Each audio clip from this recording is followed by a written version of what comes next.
No. Nice. Something is live. It's still starting.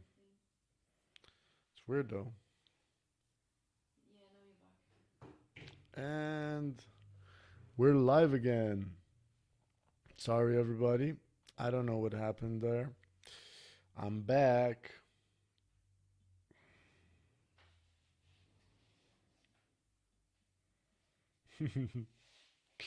So I don't know why, but technology played a little game on me. Where were we? We're about to round up, but that was a real harsh interruption. I just got Dylan telling me he's gonna join for the Nidra session. For real, what happened? Instagram played a game on me, or Lula played a game on me. Technology, that's what happens, yeah. Ooh, we cannot see. I like to share with you Frida on the back. So basically, we were having a good session talking about how this whole situation is disrupting our finances. And from my experience, I know we can get through this, but it requires us to move quick. If you do not make the decisions that, and we're back. Yes, buddy, we're back. I hope Geo joins again because I'm really curious about yeah, what we can do. I'm gonna call Geo. I'm just gonna put him live on the session. I love Geo's voice. Let me see. Let me see. See, Curacao is an interesting place. I spent about a couple of months there, spent writing my book, and it's a place that runs on tourism. So, Geo,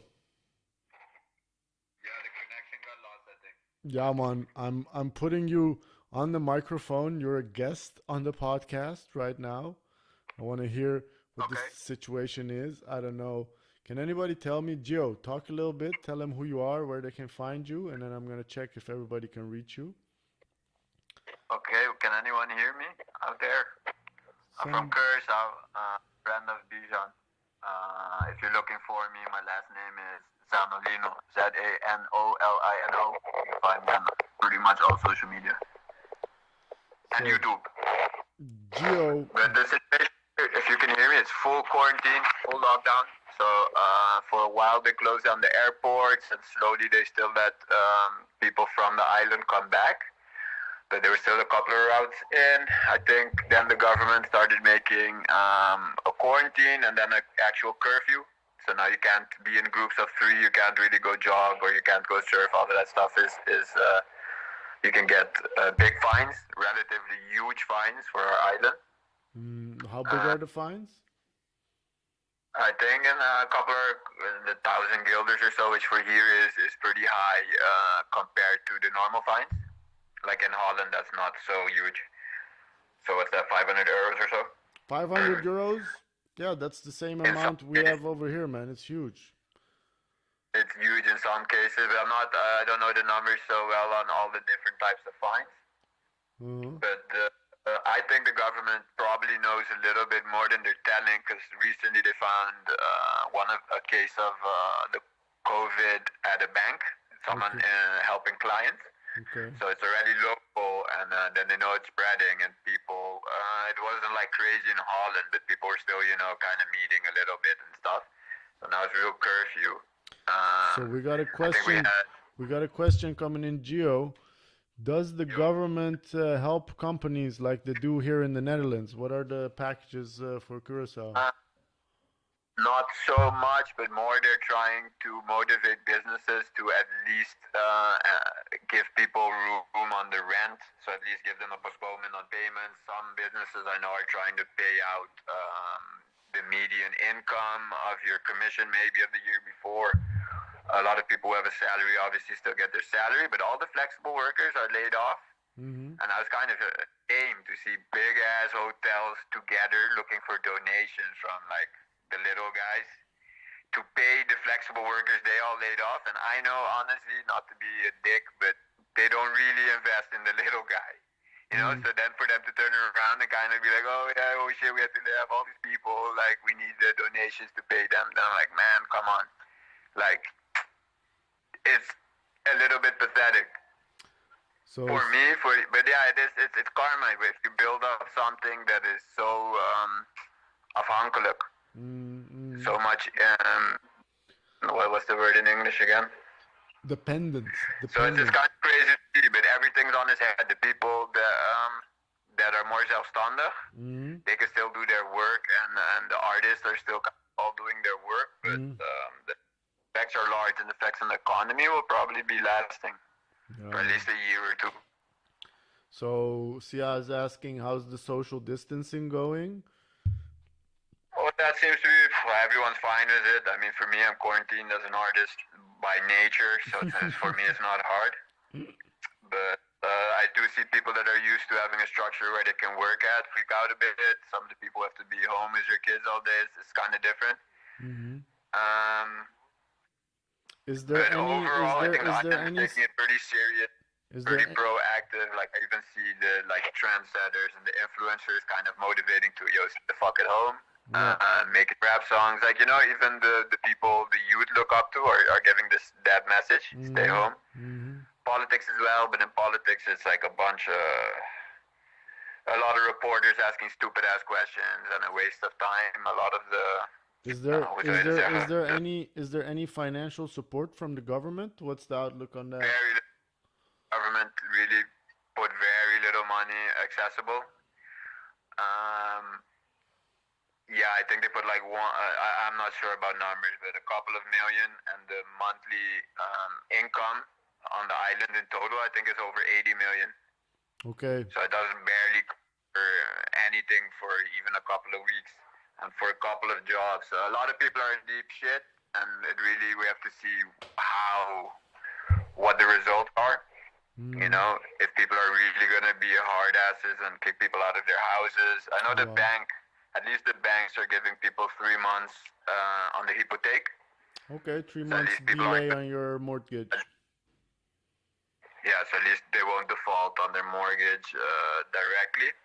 So there's impulses from businesses and banks to at least, keep some calm.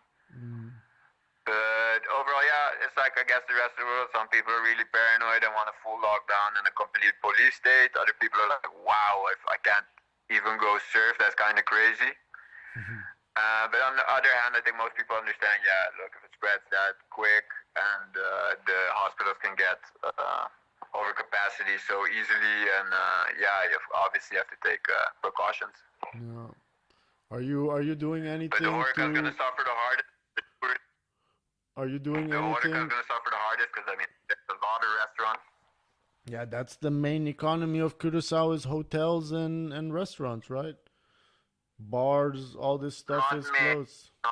It's a big part of the economy, and it's definitely the most fragile part of the economy, and it's the biggest growing sector of the economy. So we put a lot of hope into tourism growing. And Horeca restaurants, all these are a big part of that, but they have very high overhead. Oh, yeah. Yeah, like hotels like Marriott, who recently opened a large hotel here again. They had like 2,000 cancellations in 2 days. So, they get hit, especially they just opened. A lot of employees, all the rooms are going to be empty. And that's just one hotel, so. And over the island, it's not. You have this. Tens of thousands of cancellations. You have this thing in Curacao, the snack, where you can go and buy beers and some snacks. Are the snacks still open or are they closed? They were open till yesterday. Yesterday they had to start closing at 7 or 6, even at 6 or 7 at night. Everything has to be closed. The nights before it was that you weren't allowed to sit there. So if you were sitting at the snack, that was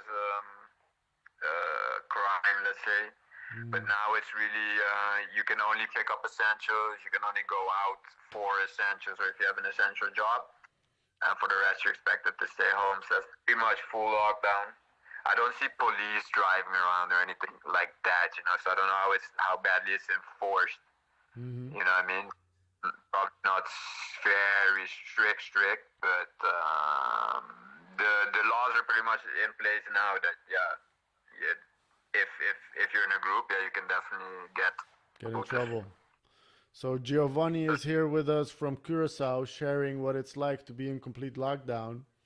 And today was all about the financial disruption that we're experiencing. And basically, Curacao is a place where right now a whole lot of people who are flex workers are laid off, and even big businesses are asking regular people to chip in and donate so they can pay the workers that they are laying off. Hotels are massively canceled. I think like everything that's related to tourism is shut down. And my question to you, Gio, is: Are you cutting on any expenses? Are you taking the time to look Uh, at your financial situation? to be fair, I was taking care of my finances for a little while there. Took a little hit, let's say. So we were me and my girlfriend went down to basics already for quite a few months. Okay. Now, honestly, the precautions make you spend a little more because, like, fuck it, like, we have to spend more time at home. So, more food, more all of that stuff. But the income is hit heavy. The income is hit heavy. Obviously, my girlfriend's job is on hold. She works, she's an insurance branch.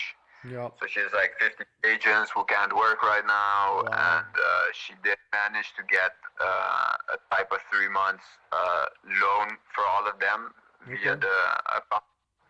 So but that's like a 3 months loan. So you're still 3 months behind if this lasts 3 months.